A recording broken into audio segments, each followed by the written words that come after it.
আমন্ত্রণ দেশ জনপদ লাইভে আপনাদের সঙ্গে আছি আমি অতসী সেন। জাতিসংঘ সাধারণ অধিবেশন ঘিরে নিউ ইয়র্কে ব্যস্ত সময় পার করছেন প্রধান উপদেষ্টা।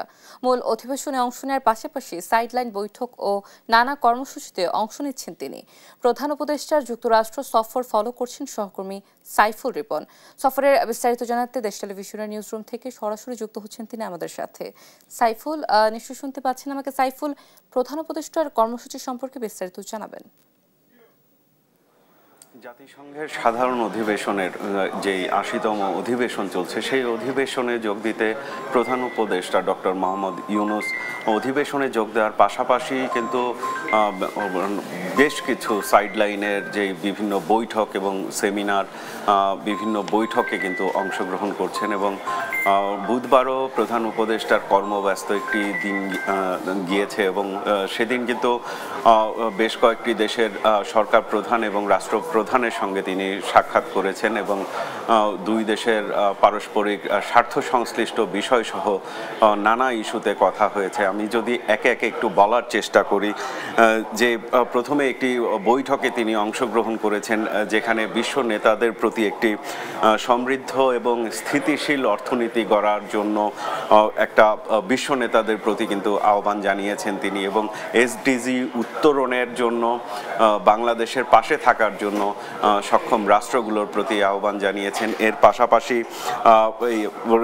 এখানে ইতালির যে প্রধানমন্ত্রী জর্জিয়া মেলানির সাথে তিনি সাক্ষাৎ করেছেন এবং সেখানে নিরাপদ অভিবাসন, রোহিঙ্গা ইস্যু গুরুত্বপূর্ণ আলোচনার বিষয়বস্তু হিসেবে স্থান পেয়েছে। এছাড়া দুই দেশের বাণিজ্যিক সম্পর্ক আরও সম্প্রসারণের জন্য কিন্তু আলোচনা হয়েছে।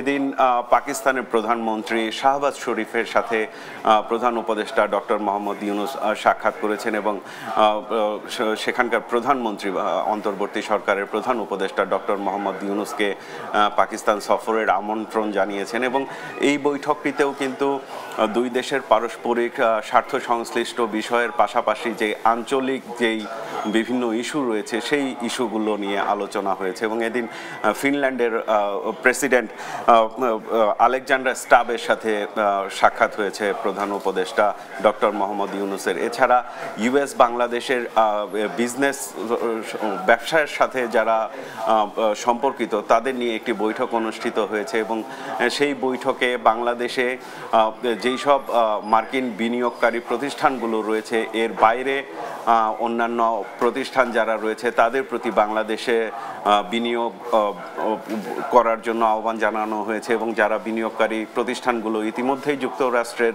রয়েছে বাংলাদেশে তাদের প্রতিও বিনিয়োগ বাড়ানোর আহ্বান জানিয়েছেন এবং এদিন সবচেয়ে গুরুত্বপূর্ণ আরেকটি বিষয় হচ্ছে যে এশিয়া সোসাইটির একটি উন্মুক্ত আলোচনায় অংশগ্রহণ করেছেন ডক্টর মোহাম্মদ ইউনূস এবং সেখানে বাংলাদেশের রাজনীতি সহ বৈশ্বিক নানা পরিস্থিতি নিয়ে কিন্তু আলোচনা হয়েছে এবং শুরুতেই তিনি যেটি জানিয়েছেন যে তার অন্তর্বর্তী সরকার বাংলাদেশে তিনটি এজেন্ডা নিয়ে কাজ করছে। প্রথমত হচ্ছে সংস্কার, দ্বিতীয়ত বিচার এবং তৃতীয় বিষয়টি হচ্ছে নির্বাচন এবং তিনি প্রত্যাশা করেছেন যে ফেব্রুয়ারির জাতীয় নির্বাচনের মধ্য দিয়ে একটি গণতান্ত্রিক উত্তরণ হবে এবং তিনি যেটি মনে করেন যে তরুণ সমাজ যাদের ভূমিকায় বাংলাদেশে একটি অভ্যুত্থান পরবর্তী নতুন বাংলাদেশ গড়ার সুযোগ তৈরি হয়েছে সেই তরুণ সমাজকে কোনোভাবে আটকে রাখা যাবে না। তারা যে কোনো বাধা বিপত্তি অতিক্রম করেই নতুন বাংলাদেশ, নতুন সভ্যতা এবং তাদের অনুকরণে তরুণ সমাজ নতুন একটি বিশ্ব ব্যবস্থা গড়ে তুলবে এমনটি কিন্তু প্রত্যাশা করেছেন প্রধান উপদেষ্টা ডক্টর মোহাম্মদ ইউনূস। এর পাশাপাশি তিনি আমাদের রোহিঙ্গা সংকট নিয়ে মিয়ানমারের সাথে যেই ধরনের সংকট চলছে সেই সংকটগুলো যেন দীর্ঘস্থায়ী না হয় সেই বিষয়টিও কিন্তু তুলে এনেছেন এবং তিনি যেটি বলেছেন যে রোহিঙ্গা সংকট নিয়ে মিয়ানমারের সাথে বাংলাদেশ দীর্ঘস্থায়ী কোনো সংকট চায় না এবং যত দ্রুত সম্ভব রোহিঙ্গাদের প্রত্যাবাসনের প্রক্রিয়া যেন ঠিক করা যায় সেই বিষয়টি নিয়ে বাংলাদেশ প্রচেষ্টা চালাচ্ছে।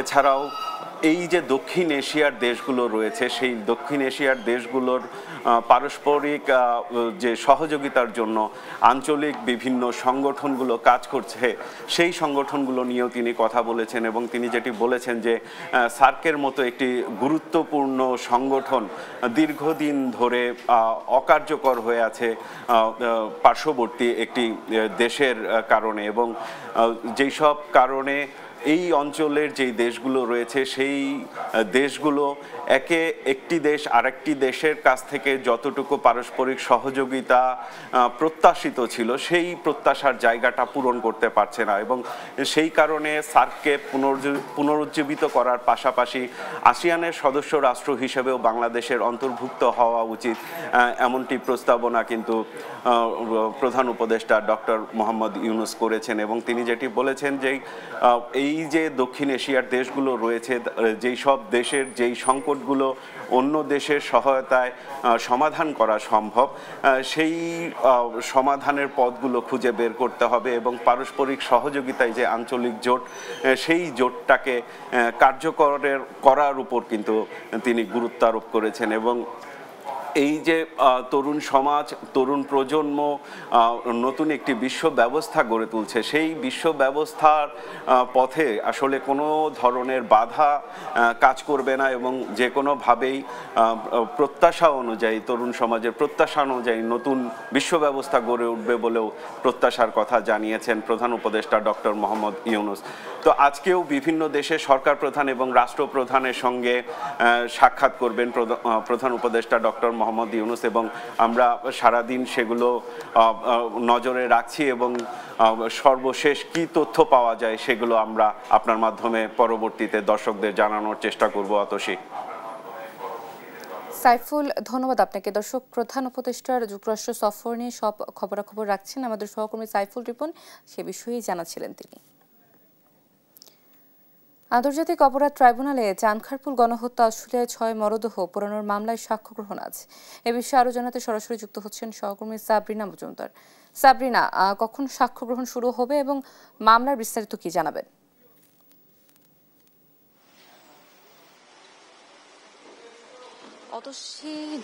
গেল বছরের যে জুলাই আগস্টে হত্যাযজ্ঞ হয়েছিল সেখানে কিন্তু বিভিন্ন ঘটনা আসলে বিভিন্ন পরিসরে তো গণহত্যা হয়েছিল, তবে কিছু ঘটনা যেগুলো আসলে আমাদের হৃদয়কে নাড়িয়ে দিয়েছিল সেই ঘটনাগুলোর মধ্যে কিন্তু চানখারপুলের একটি ঘটনা ছিল, যেখানে হচ্ছে যেদিন 5 আগস্ট যেদিন শেখ হাসিনা সরকারের পতন হয় তখন কিন্তু বিজয়ের মিছিলে একজন শিক্ষার্থী যিনি ছিলেন আনাস, সে সহ 6 জনকে যে হত্যা মামলা, সেই মামলাটি আসলে চানখারপুলে অভিযোগ দাখিল হয়েছে। অভিযোগ দাখিল হওয়ার পর ফরমাল চার্জ দাখিল হয়েছে। দাখিল হওয়ার পর কিন্তু এটির সাক্ষ্য গ্রহণ আসলে চলছে এবং সেই সাথে যে বিষয় জানিয়ে দিতে চাই যে ট্রাইব্যুনাল 1-এ কিন্তু এই মামলার সাক্ষ্য গ্রহণ আসলে কিছুদিন যাবতই চলছে এবং সেখানে কিন্তু যেই এখানে যে শহীদ পরিবারের যে স্বজনরা এবং বিভিন্ন পুলিশ কর্মকর্তারা যারা ছিলেন সেদিন তারা কিন্তু এসে সাক্ষ্য দিয়েছেন। তারা এখানে বিভিন্ন ধরনের ভিডিও ফুটেজ দাখিল করেছে, যে ভিডিও ফুটেজগুলো আসলে সেখানে যে শিক্ষার্থীরা মারা গিয়েছেন তাদের ভিডিও ফুটেজ কালেক্ট করে দেখানো হয়েছে এবং বিভিন্ন ডকুমেন্টস দাখিল করা হয়েছে এবং পরবর্তীতে এই সাক্ষ্য গ্রহণ কিন্তু চলছে। আজকে যে সাক্ষ্য গ্রহণ, সেই সাক্ষ্য গ্রহণ কিন্তু যেহেতু 11:30টার দিকে আসলে ট্রাইব্যুনালে বিচার কাজ শুরু হয়, তো 11:30টার দিকে আসলে বিচার কাজ শুরু হবে। এখানে আজকে আমরা যতটুকু জেনেছি প্রসিকিউশন থেকে, সেখানে আজকে পুলিশ সদস্যরা যারা ছিলেন তারা আজকে এই মামলায় সাক্ষ্য গ্রহণে অংশ নেবেন। এবং আরেকটি বিষয় জানিয়ে দিতে চাই যে এই যে ট্রাইব্যুনালের যে বিচার কাজ নিয়ে আসলে ট্রাইব্যুনালে কিন্তু বিচার কাজ হচ্ছে এবং সেখানে কিন্তু বিভিন্ন মামলার আসলে অগ্রগতি আমরা দেখতে পাচ্ছি। সেই অগ্রগতিতে আজকে আমরা দেখতে পেয়েছি যে আজকে ট্রাইব্যুনাল 2-এ কিন্তু হাসানুল হক ইনু, যিনি ছিলেন জাসদ সভাপতি, তার বিরুদ্ধে 8টি সুনির্দিষ্ট অভিযোগ নিয়ে আজকে ট্রাইব্যুনাল 2-এ আসলে প্রসিকিউশন যে ফরমাল চার্জ দাখিল করেছে, অর্থাৎ যখন এটি আন্তর্জাতিক অপরাধ ট্রাইব্যুনাল বরাবর যাবে তখন কিন্তু এই মামলার আসলে সূচনা বক্তব্য এবং সাক্ষ্য গ্রহণ শুরু হয়ে যাবে। এখানে আসলে হাসানুল হক ইনুর বিষয় আসলে আমরা জানতে চেয়েছিলাম প্রসিকিউশন থেকে।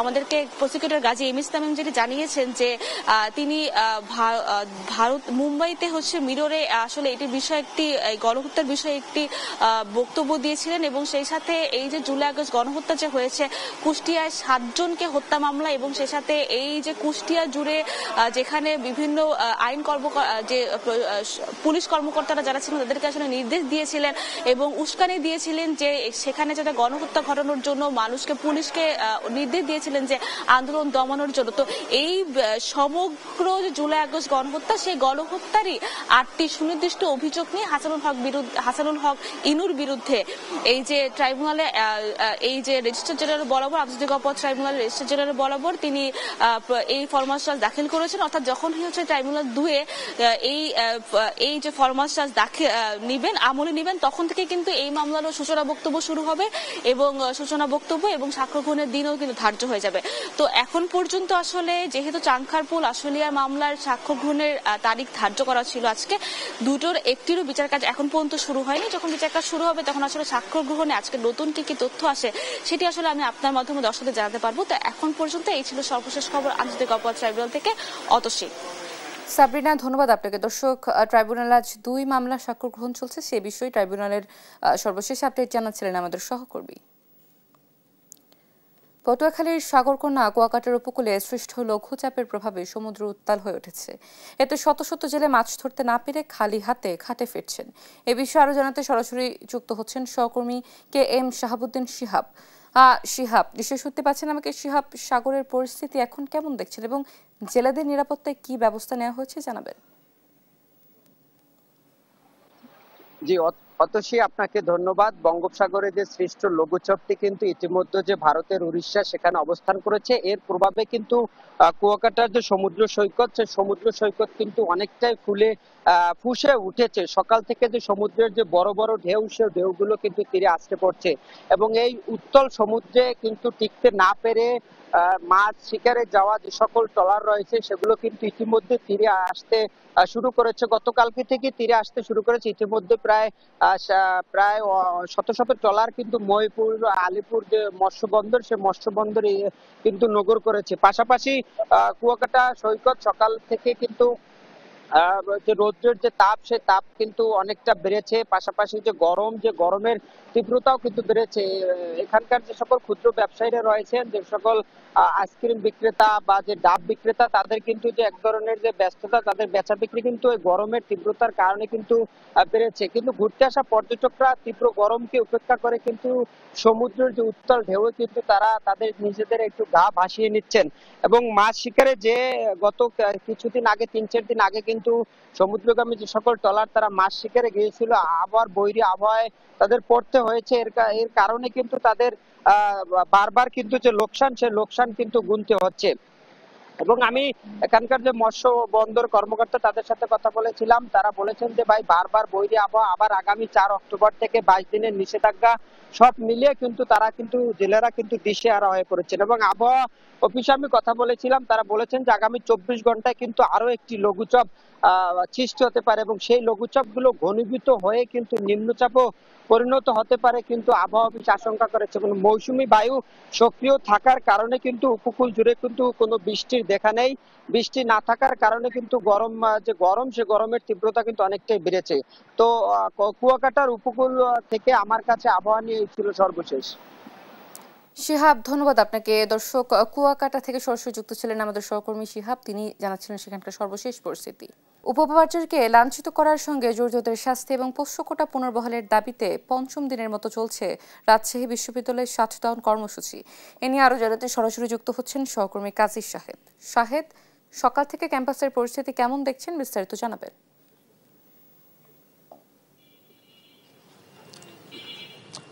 ধন্যবাদ অতসী। রাজশাহী বিশ্ববিদ্যালয়ের যে কমপ্লিট শাটডাউন, সেটি কর্মকর্তা কর্মচারীদের পক্ষ থেকে যেটি দেওয়া হয়েছিল, সেটি গতকাল প্রত্যাহার করা হয়েছে। তবে শিক্ষকরা যে শাটডাউনটি কর্মসূচিটি দিয়েছিলেন সেটি এখনো অব্যাহত আছে জাতীয়তাবাদী শিক্ষক ফোরামের পক্ষ থেকে। তবে শিক্ষকদের একটি অংশ এই যে শাটডাউন কর্মসূচি সেটি থেকে সরে এসেছেন। তবে বেশিরভাগ শিক্ষক যেহেতু এই শাটডাউন কর্মসূচিতে আছেন, ফলে আজকেও কোনো ক্লাস, পরীক্ষা, একাডেমিক কার্যক্রম সেগুলো হয়নি। তবে প্রশাসনিক যে কার্যক্রমগুলি আছে, কর্মকর্তা কর্মচারীদের শাটডাউন প্রত্যাহারের কারণে সেটি এখন স্বাভাবিক আছে। আমরা যতটুকু জানতে পেরেছি যে আজকে দুপুর 12টায় জাতীয়তাবাদী শিক্ষক ফোরামের সঙ্গে উপাচার্যের নেতৃত্বে অন্য দুই উপাচার্য প্রশাসনের যারা ঊর্ধ্বতন কর্মকর্তা আছেন তারা বৈঠক করবেন। বৈঠক থেকে তারা যে দাবিটি হয়তো জানাবেন যে শাটডাউনটি প্রত্যাহার করে নেয়ার ব্যাপারে। তবে গত 5 দিন ধরে যেভাবে চলছে শাটডাউন কর্মসূচি, পুরো ক্যাম্পাস কিন্তু শিক্ষার্থী ফাঁকা হয়ে গেছে। বেশিরভাগ শিক্ষার্থীরাই তারা বাড়ি ফিরে গেছেন।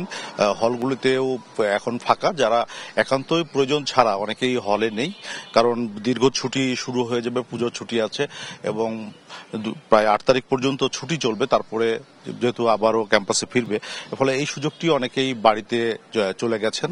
আমরা গত 3-4 দিন থেকেই দেখছি শিক্ষার্থীদের বাড়িতে যাওয়ার যে ভিড়টি সেটি লক্ষ্য করা গেছে।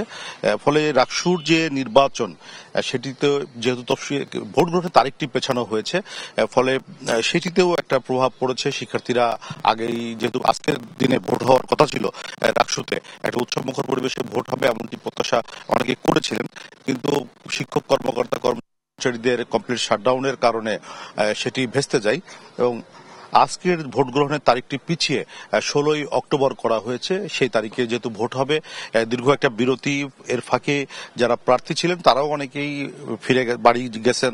এছাড়া ভোটার যারা আছেন তারা আগে থেকেই বাড়ি যাচ্ছিলেন।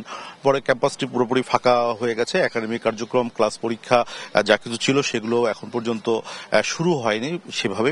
তবে কয়েকজন শিক্ষক বিভিন্ন জায়গায় বা তাদের ডিপার্টমেন্টে ক্লাস দিচ্ছেন এমন তথ্য আমাদের কাছে আছে। তবে সেটি সংখ্যায় খুবই কম এবং শিক্ষার্থীদের উপস্থিতি খুবই কম বলা যায়। কয়েকজন শিক্ষার্থী ক্লাস করছেন, বাকি যারা তো তারা বাড়ি গেছেন। আমরা যদি একটু ক্যাম্পাসে যে একাডেমিক ভবনগুলি আছে সেগুলোতে যদি দেখি যে অন্য সময় শিক্ষার্থীদের উপস্থিতিতে প্রাণচাঞ্চল্য থাকে এই বিল্ডিংগুলিতে, সেগুলোও কিন্তু এখানে আজকে দেখা যাচ্ছে না। এবং আজকে যেহেতু সপ্তাহের শেষ কর্মদিবস বা আজকে যেহেতু ক্লাস, আরো পর 2 দিন ছুটি, ফলে আরো তো 2 দিনের ফলে এরপরে পুজোর ছুটি শুরু হবে, ক্যাম্পাস ছুটি হয়ে যাবে। এরপর পুরোপুরি ক্যাম্পাস বলা যায় যে কালকে থেকে একেবারেই ফাঁকা হয়ে যাবে এবং একাডেমিক কার্যক্রমগুলি যেহেতু 28 তারিখ পর্যন্ত চলার কথা, সেটিও হয়তো আর ঠিক তেমনভাবে চলবে না বলে আমরা খবর পাচ্ছি। তবে যেটি হল যে শিক্ষকরা যেটি বলছেন, আন্দোলনকারী শিক্ষকরা যে দাবিটি বারবার করছেন, উপাচার্যকে যেভাবে লাঞ্ছিত করা হয়েছে এ ঘটনায় তারা দৃষ্টান্তমূলক এবং দৃশ্যমান শাস্তি দেখতে চান। তার আগে তারা এই আন্দোলন থেকে সরে আসবেন না। এই অনড় অবস্থানের কারণেই মূলত শিক্ষকদের শাটডাউন কর্মসূচিতে আজকে পর্যন্ত প্রত্যাহার হয়নি।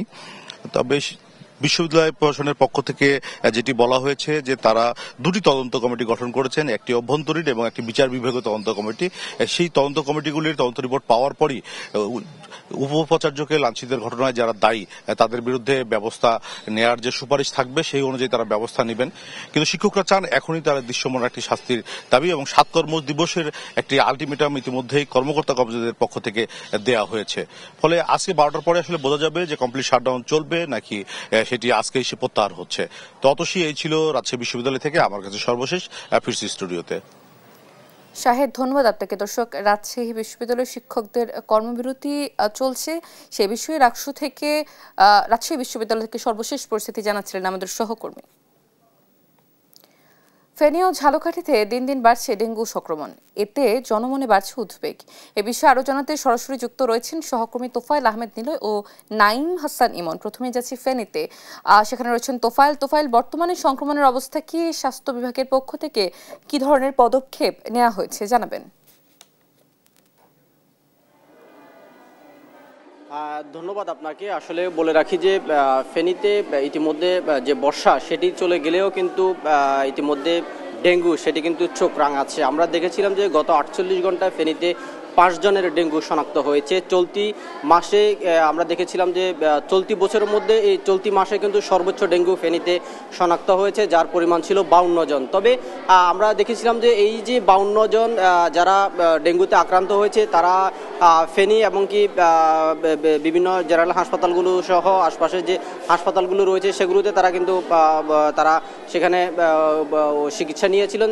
আমরা দেখেছিলাম যে ফেনী 250 জেনারেল হাসপাতালে যে ডেঙ্গু সংক্রমণ সেটি ইতিমধ্যে গত 48 ঘন্টায় বর্তমানে 2 জন রোগী সেখানে ভর্তি রয়েছে বলে আমরা এখানকার হাসপাতালের তত্ত্বাবধায়কের কাছ থেকে জানতে পেরেছি। তবে এখানে ডেঙ্গুর যে এই অসময়ে যে ডেঙ্গুর বৃদ্ধি পাওয়াটাকে নিয়ে কিন্তু সাধারণ মানুষরা কিন্তু উদ্বেগ প্রকাশ করছে। তারা বলছে যে এই সময় আসলে ডেঙ্গুর সংক্রমণ বৃদ্ধি পাওয়া মানে এটি যদি ক্রমাগতভাবে বৃদ্ধি হতে থাকে তাহলে সেক্ষেত্রে এটি বড় ধরনের মহামারী আকারে ধারণ করতে পারে বলে কিন্তু এখানকার সাধারণ মানুষরা বলছে। তারা বলছে যে এখন থেকে যদি কোনোভাবেই সেটিকে প্রতিহত বা প্রতিকার করা না যায় তাহলে কিন্তু সেটির পরিমাণ কিন্তু দিন দিন বাড়তে পারে বলে কিন্তু এখানকার সাধারণ মানুষরা বলছে। তারা বলছে যে এই যে পৌর শহরের বিভিন্ন এলাকায় গত প্রায় 2 থেকে 3 মাস পর্যন্ত মশক নিধন কার্যক্রম বন্ধ থাকার ফলে কিন্তু ফেনীতে দিন দিন আসলে ডেঙ্গুর পরিমাণটা বৃদ্ধি পাচ্ছে। যেহেতু চলতি মাসে আসলে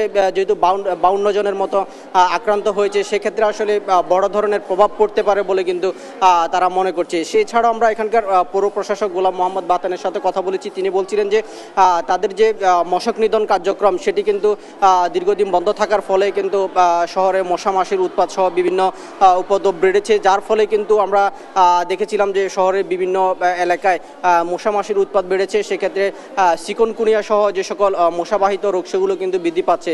এইসব বৃদ্ধির ফলে কিন্তু আমরা দেখেছিলাম যে মানুষের যে শারীরিক অসুস্থতা শারীরিক অবনতি কিন্তু দিন দিন বাড়ছে, হাসপাতালগুলোতে রোগীর সংখ্যা বাড়ছে। আমরা দেখেছিলাম যে ফেনী 250 জেনারেল হাসপাতালে যে 26 বেডের মেডিসিনের বিপরীতে প্রায় 3 গুণ রোগী ভর্তি রয়েছে। তারা যে সকল রোগীর এবং যে রোগীর স্বজনরা রয়েছে তারা বলছে যে পৌরসভা যদি অল্প সময়ের মধ্যে যদি মশক নিধন কার্যক্রম বা অন্যান্য কার্যক্রমগুলো পরিচালনা করা না করে তাহলে কিন্তু এটি মহামারী আকার ধারণ করবে বলে কিন্তু আমাদেরকে সাধারণ মানুষরা বলছে। তবে পৌরসভার পক্ষ থেকে ইতিমধ্যে তারা মশক নিধন কার্যক্রমের জন্য বিভিন্ন পদক্ষেপ হাতে নিয়েছে বলে এখানকার পৌর প্রশাসক গোলাম মোহাম্মদ বাতেন জানিয়েছেন। তো এই ছিল আমার কাছে ফেনী থেকে। আমি এখন চলে যাব ঝালকাঠিতে, সেখানে রয়েছেন আমাদের সহকর্মী, তার কাছ থেকে জানতে চাইব সেখানকার সর্বশেষ কি পরিস্থিতি। ধন্যবাদ। ঝালকাঠি জেলায় গত 24 ঘন্টায় 25 জন ডেঙ্গু রোগী শনাক্ত হয়েছে। এর মধ্যে রাজাপুর উপজেলায় রয়েছে 10 জন, কাঠালী উপজেলায় রয়েছে 7 জন, নলছিটি উপজেলায় রয়েছে 5 জন এবং ঝালকাঠি সদরে রয়েছে 3 জন। আর চলতি বছরে এবছর 357 জন ডেঙ্গু শনাক্ত হয়েছে। এই ঝালকাঠিতে পার্শ্ববর্তী যে বরগুনা জেলায় ডেঙ্গুর প্রভাবটা বৃদ্ধির কারণেই ঝালকাঠিতে এই ডেঙ্গুর প্রভাবটা বৃদ্ধি পাচ্ছে বলে মনে করছেন চিকিৎসকরা। আর আমরা যা কথা বলেছিলাম চিকিৎসকের সঙ্গে, তারা জানিয়েছেন যে এবছর বর্ষার মৌসুমটা বেশি থাকায় এই ডেঙ্গুর প্রভাবটা বৃদ্ধি পেয়েছে। আর মানুষ অসচেতনতার কারণে এই মুহূর্তে ডেঙ্গুটা বৃদ্ধি পেয়েছে। মানুষ যদি সচেতন থাকতো তাহলে এই ডেঙ্গুর প্রভাবটা একটু কম হতো। কারণ বাসাবাড়ির আবাসস্থলে দেখা যাচ্ছে ফুলের টব, নারকেলের ছোলা এবং বিভিন্ন আসবাবপত্রের আঙ্গিনায় পানি জমে থাকে। পানি জমার ফলে ডেঙ্গু মশা তৈরি হয়, যার ফলে মানুষজন ডেঙ্গুতে আক্রান্ত হচ্ছে। আর এই ঝালকাঠি জেলার সবচেয়ে বেশি আক্রান্ত হচ্ছে আমরা দেখতে বছরে রাজাপুর উপজেলায় সবচেয়ে বেশি রোগী ভর্তি ছিল। আর ঝালকাঠিতে জেলায় গড়ে প্রতিদিন 8 থেকে 10 জনের বেশি রোগী ভর্তি হচ্ছে। আমরা কথা বলেছিলাম চিকিৎসকের সঙ্গে, তারা জানিয়েছেন যে মানুষ যদি সচেতন থাকে তাহলে হয়তো এই ডেঙ্গুর প্রভাব থেকে মুক্তি পাবে, নয়তো মানুষ যদি সচেতন না থাকে তাই ডেঙ্গু হয়তো প্রতিদিন বাড়তে থাকবে, মানুষের আক্রান্ত হতে থাকবে। আমরা দেখছি হাসপাতালে প্রতিদিন সকালে জ্বরে আক্রান্ত হয়ে রোগী হাসপাতালে ভর্তি হচ্ছে। দেখা যাচ্ছে হাসপাতালে ভর্তি হওয়ার 2-3 দিন পরে ডেঙ্গু টেস্ট দেখছে এবং সেই ডেঙ্গুতে আক্রান্ত হচ্ছে। আমরা ঝালকাঠি সদর হাসপাতালে ফলো করেছি, রাজাপুর হাসপাতালে ফলো করছি। সকাল থেকে দেখতে পাচ্ছি যে অধিকাংশ রোগী জ্বরের রোগী হাসপাতালে চিকিৎসা নিতে আসছেন এবং জ্বরের রোগী ম্যাক্সিমাম ভর্তি যারা ছিল তো ম্যাক্সিমাম জ্বরের রোগী ভর্তি ছিল। এই জ্বরের রোগী ভর্তি এই থাকার পরে 2-3 দিন পরে তাদেরকে ডেঙ্গু টেস্ট দেওয়া হচ্ছে এবং ম্যাক্সিমাম রোগীরই ডেঙ্গু পজিটিভ আসছে। তো সব থেকে দেখা যাচ্ছে যে ঝালকাঠিতে বরগুনার মতো ভয়াবহ ডেঙ্গুর পরিস্থিতি প্রকোপ বৃদ্ধি পাচ্ছে। তো এই ছিল আমার কাছ থেকে ঝালকাঠির ডেঙ্গুর পরিস্থিতি সর্বশেষ খবর। অতিশী ইমন, ধন্যবাদ আপনাকে। দর্শক, দেশে ফের বাড়ছে ডেঙ্গুর প্রকোপ, সে বিষয়ে ফেনী ও ঝালকাঠিতে ডেঙ্গুর সর্বশেষ পরিস্থিতি সম্পর্কে জানাচ্ছিলেন আমাদের সহকর্মী। দেশজুড়ে চলছে শারদীয় দুর্গোৎসবের শেষ মুহূর্তের প্রস্তুতি। প্রতিমা সাজসজ্জা, আলোকসজ্জা আর নিরাপত্তা ব্যবস্থা নিয়ে ব্যস্ত আয়োজকরা। এ নিয়ে আরো জানাতে সিরাজগঞ্জ জয়পুর হাট থেকে সরাসরি যুক্ত হচ্ছেন আমাদের সহকর্মী শুভ কুমার ঘোষ ও রেজাউল করিম রেজা। প্রথমে যাচ্ছি সিরাজগঞ্জে, সেখানে রয়েছেন শুভ। পূজার প্রস্তুতি কতটা এগিয়েছে এবং নিরাপত্তা ব্যবস্থা কেমন দেখছেন, জানাবেন।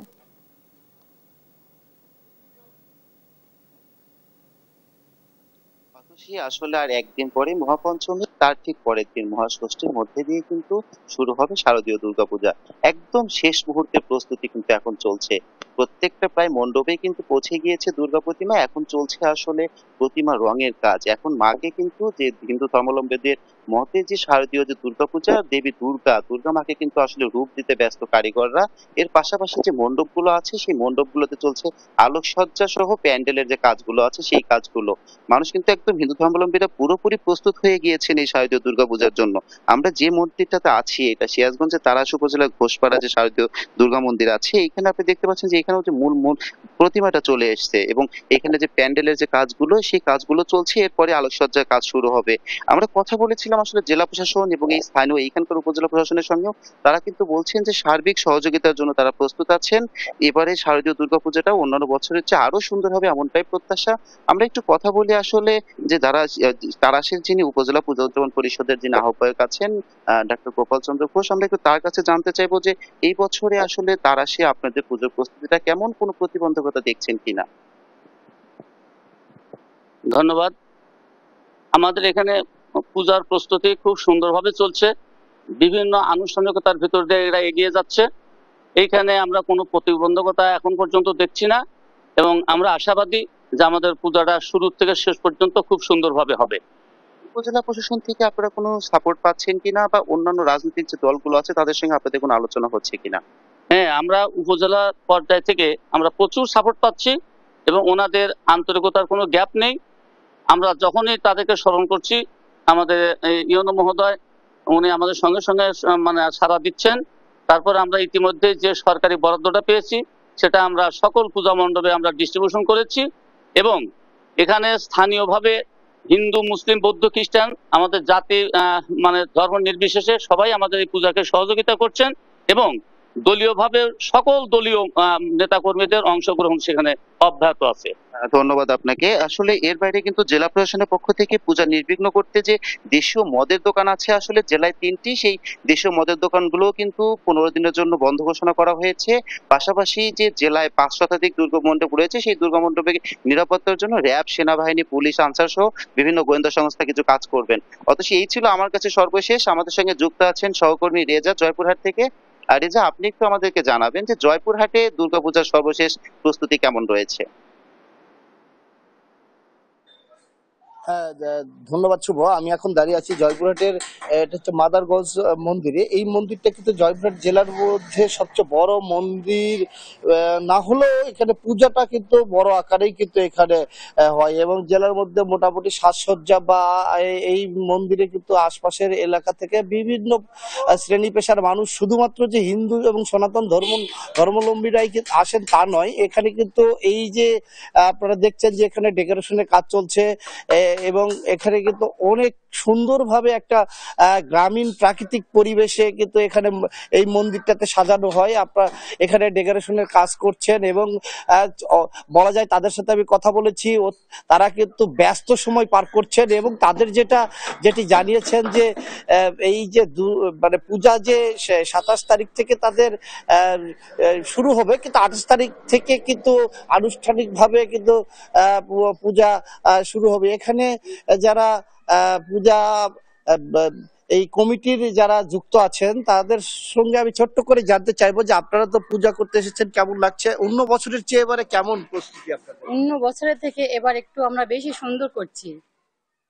সব দিকে আমাদের প্রস্তুতি প্রায় অনেকটাই হয়ে আসছে, আর অল্প কিছু বাকি আছে। ধন্যবাদ। এখানে একজন স্টুডেন্ট আছেন, তো আপনারা তো কেমন পূজা আপনাদের? সুন্দর, খুব সুন্দর পূজা হচ্ছে। অনেক সুন্দর আলোকসজ্জা, আপনার ডেকোরেশন, আপনার প্রতিমার কাজকর্ম খুব সুন্দর করে সাজানো হয়েছে, প্রায় শেষের দিকে আসছে। আরো আমরা আনন্দিত, অনেক আনন্দিত হয়েছি। ধন্যবাদ আপনাকে। তো একটা বিষয় আমি জানিয়ে রাখি যে এখানে যে পূজাটা হয় এই জেলার মধ্যে, কিন্তু এখানে আশপাশ জুড়ে এখানে মেলা, বিভিন্ন নাগরদোলা, চরকি এবং বিভিন্ন রকমের খেলাধুলার, যে বাচ্চাদের খেলাধুলার জন্য এখানে কিন্তু আশপাশে সব বসিয়ে থাকেন। এবং বলা যায় যে পূজাকে কেন্দ্র করে হিন্দু মুসলিম সকল ধর্মের মানুষই কিন্তু এখানে এই পূজা উদযাপনের জন্য দেখতে আসেন, এবং হিন্দু সম্প্রদায়ের মানুষেরা পূজা করেন, এবং সাধারণ যে আমাদের মুসলিম ধর্মের মানুষেরাও কিন্তু এখানে দেখতে আসেন। এবং নানা রকম এই অনুষ্ঠান হয় এখানে, সঙ্গীত অনুষ্ঠান সহ বিভিন্ন রকমের অনুষ্ঠান হয়। এবং আমি যদি আইন শৃঙ্খলা বাহিনীর কথা বলি, তো এখানকার পুলিশ সুপার এবং পাশাপাশি জেলা প্রশাসক, তাদের সঙ্গে আমি কথা বলেছি। তারা যেটি জানিয়েছেন যে পূজাকে কেন্দ্র করে সর্বোচ্চ নিরাপত্তা তারা দেবেন, এবং পুলিশের পাশাপাশি যে আইন শৃঙ্খলা বাহিনীর অন্যান্য সদস্যরা আছেন তারাও কিন্তু এখানে মোতায়েন থাকবেন। যেমন যে র্যাব, আনসার, পুলিশ, ডিবি সহ যে আরো যে আইন শৃঙ্খলা বাহিনীর গোয়েন্দা সংস্থারা আছেন তারাও থাকবেন, এবং নির্বিঘ্নে যেন পূজা উদযাপন করতে পারে এটি আইন শৃঙ্খলা বাহিনীর পক্ষ থেকে জানানো হয়েছে। এই ছিল আমার জয়পুরহাট থেকে দুর্গাপূজার সর্বশেষ। স্কুল ছাত্রীকে গণধর্ষণের প্রতিবাদে খাগড়াছড়ি জেলায় চলছে আধাবেলা সড়ক অবরোধ। এ বিষয়ে আরো জানাতে সরাসরি যুক্ত হচ্ছেন সহকর্মী অপু দত্ত। অপু, শহরের বর্তমান পরিস্থিতি কেমন দেখছেন? শিক্ষার্থীদের প্রধান দাবিগুলো আসলে কি জানাবেন? ধন্যবাদ। সকাল ৬টা থেকে আসলে অবরোধ কর্মসূচি শুরু হয়েছে, আর সেই হিসেবে আসলে আর অবরোধ আছে 10 থেকে 15 মিনিট। আর সকাল থেকে আসলে খাগড়াছড়ির দীঘিনালা, রামগড়, পানছড়ি সহ বিভিন্ন জায়গায় গাছের গুঁড়ি ফেলে আগুন দিয়ে অবরোধের পক্ষে পিকেটিং করেছে পাহাড়ি শিক্ষার্থীরা। তো সবকিছু মিলে আসলে কোথাও কোনো এখন পর্যন্ত বড় অপ্রীতিকর ঘটনার আমরা কিন্তু খবর পাইনি। আর যদি ঘটনার কথা বলি, যে ইতিমধ্যে যে 3 জন গণধর্ষণের সাথে জড়িত থাকার কথা বলা হচ্ছে, সেখান থেকে একজন সায়ন শীল নামে একজনকে গতকালই গ্রেফতার করা হয়েছে। সেনাবাহিনীর সহযোগিতায় তাকে গ্রেফতার করা হয়। বাকি 2 জনকে আসলে গ্রেফতারের চেষ্টা চলছে বলে আমরা জানতে পেরেছি। আর এই ঘটনায় যে খাগড়াছড়ি, রাঙামাটি সহ বিভিন্ন জায়গায় আসলে বিভিন্ন রকমের কর্মসূচি পালিত হয়েছে গতকাল পর্যন্ত, এবং তারা বারবার বলছেন যে এই ঘটনায় যারা জড়িত বাকি 2 জনকে যেন অতি দ্রুত গ্রেফতার করে দৃষ্টান্তমূলক শাস্তির ব্যবস্থা করে। তারা বারবার বলছেন যে একের পর এক ঘটনা ঘটলেও দৃষ্টান্তমূলক শাস্তির ব্যবস্থা না হওয়ায় এই ঘটনা বারবার ঘটছে। এবং ইতিমধ্যে এই ঘটনায় কিন্তু ওই ভিকটিমের বাবা খাগড়াছড়ি সদর থানায় একটি মামলা দায়ের করেছেন। তিনি মামলায় 3 জনের কথা উল্লেখ করেছেন।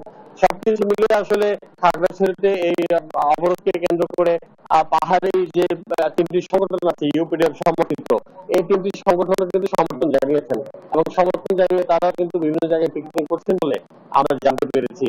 খাগড়াছড়িতে কিন্তু অবরোধকে কেন্দ্র করে বিভিন্ন স্থানে কিন্তু অতিরিক্ত পুলিশ মোতায়েন করা হয়েছে, এবং তারা নজরদারিতে রেখেছেন। তো সবকিছু মিলে আসলে এই ছিল খাগড়াছড়ি অবরোধের সর্বশেষ। আপনাকে ধন্যবাদ। দর্শক, খাগড়াছড়িতে আধাবেলা সড়ক অবরোধ চলছে সে বিষয়ে জানাচ্ছিলেন আমাদের সহকর্মী। মুক্তারপুর পঞ্চবটি দ্বিতল সড়কের কাজে ধীরগতির কারণে চরম ভোগান্তি পোহাতে হচ্ছে হাজার হাজার যাত্রী ও এলাকাবাসীকে। পরিস্থিতি জানাতে সরাসরি যুক্ত হচ্ছেন সহকর্মী সুমিত সরকার সুমন। কাজের বর্তমান অগ্রগতি কতটা এবং ধীরগতির কারণটি আসলে কি বলা হচ্ছে জানাবেন? অতসী, আপনাকে ধন্যবাদ। আপনি যেমনটি বলছিলেন, মুন্সিগঞ্জের যে প্রধান সড়কটি রয়েছে মুক্তারপুর ঢাকা কিন্তু এই সড়কটি প্রধান সড়ক। এই সড়কে কিন্তু প্রতিদিন প্রায় 23 থেকে 25,000 যানবাহন কিন্তু এই সড়কটি দিয়ে কিন্তু আসলে যাতায়াত করে ঢাকা এবং নারায়ণগঞ্জে। এইখানে কিন্তু মুক্তারপুর পঞ্চবটী দ্বিতল সড়কের কাজ চলমান হওয়ার কারণে কিন্তু এই সড়কটিতে আসলে এই সড়কের কাজ কিন্তু আসলে ধীরগতিতে হচ্ছে বলে আসলে এখানকার স্থানীয়রা আমাদের জানিয়েছেন। এই সড়কটিতে কিন্তু সড়কের দুই পাশে কিন্তু অসংখ্য কারখানা রয়েছে এবং এখানে কিন্তু মুন্সিগঞ্জ থেকে সারা দিন কিন্তু আসলে ঢাকার পথে যেই যাত্রীরা আছে তারা কিন্তু আসলে ভোগান্তিতে পড়েন এই সড়কটিতে কিন্তু দিন কিন্তু আপনার এই সড়কে যানজট লেগে থাকে এবং একটু বৃষ্টি হলেই কিন্তু এই সড়কে আটু পর্যন্ত পানি হয়ে যায়। এতে করে ভোগান্তিতে পড়ে এখানকার স্থানীয়রা এবং এইখানে চলাচলরত অবস্থায় যারা রয়েছেন তারা কিন্তু ভোগান্তিতে পড়ে। আমি এখন এইখানকার একজন স্থানীয়র সাথে একটু কথা বলার চেষ্টা করব। এই সড়কে আসলে আপনাদের ভোগান্তিটা কি একটু জানাবেন? ভোগান্তিটা যে এতই কষ্টের বিষয় সেটা ভাষায় প্রকাশ করার মতন না। এখানে কাজের এতটা দীর্ঘতি যেটা মনে হচ্ছে না যে এটা একটা সরকারি কাজ। বাংলাদেশ সেতু কর্তৃপক্ষকে কয়েকবার আপনাদের টেলিভিশন এবং জনগণ মানববন্ধন হয়েছে যে রাস্তার কাজ দ্রুত করার জন্য।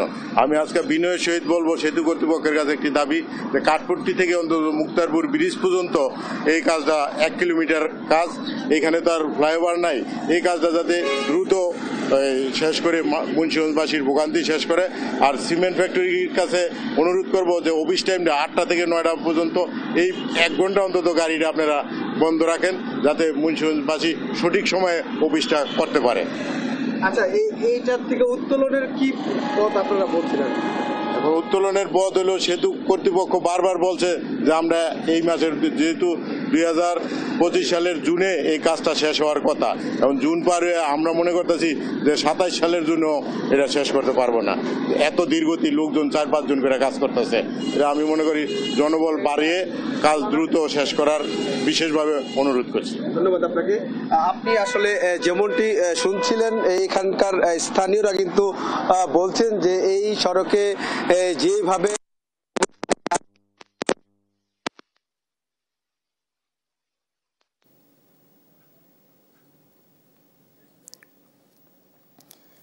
সুমন, ধন্যবাদ আপনাকে। দর্শক, মুন্সিগঞ্জের যে দ্বিতল সড়কের কাজ চলছে সেই কাজের আসলে ধীরগতির কারণটি কি সেই বিষয়েই জানাচ্ছিলেন আমাদের সহকর্মী।